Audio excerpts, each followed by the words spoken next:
Instead, we have Robert Jeffress with us. I mean, how on earth do you go and make money when Pastor Robert Jeffress is with us live and in living colour right next to me? Of course you don't do that. Welcome. Of course, good to see you. I'm looking at some numbers here, and you were right.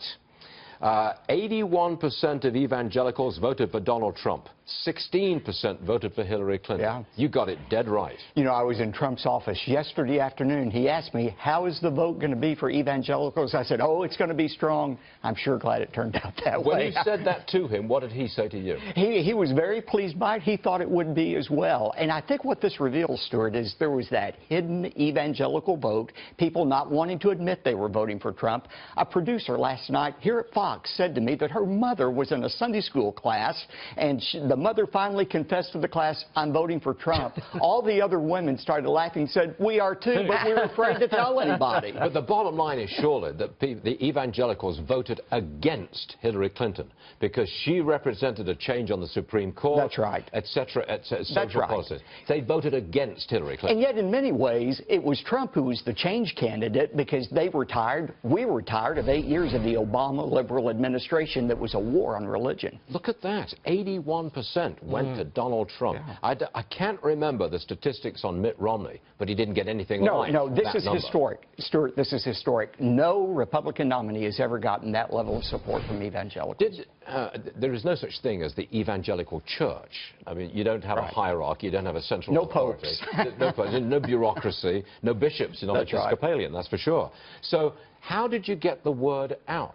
I mean, if there wasn't a central organization that says, you know, maybe Trump's the guy. Well, here's an interesting thing we can talk about in a future segment, but there was a real divide among evangelicals over this. Many of the mainstream leaders said no to Trump, but he went right past them to the people in the pews. They said no to Trump because of what he'd said and done about and with women. Well, some of that was that. Some of it was they had backed Rubio or Cruz, and they were too prideful to ever admit they were wrong and get on the Trump train. That was a lot of it. Robert, would you hold on a second? Sure. I believe I've got some breaking news. It's about, what is it, the Trump Tower? Well, now all of a sudden it's become a different game, hasn't it? New York Police Department is ringing the entire building, the Trump White Tower. House North. Yes, going to ring it complete with these concrete barriers. Becomes immediately, the security measures have been ramped up, as you can imagine, and that process is underway. Those big sand trucks that were outside Trump Tower, you can just see them there over the top there. That's to prevent truck bombs, I think, isn't it? Or any attack. Rioters. We can now report, is it President Obama will speak?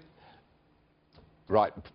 President Obama will speak at 12:15 Eastern Time today, so he will then make his response to the election which occurred last night.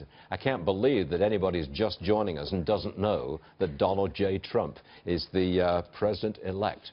Hillary Clinton is going to speak at 10:30. Robert Jeffress, evangelical pastor, what would you like to hear from Hillary Clinton?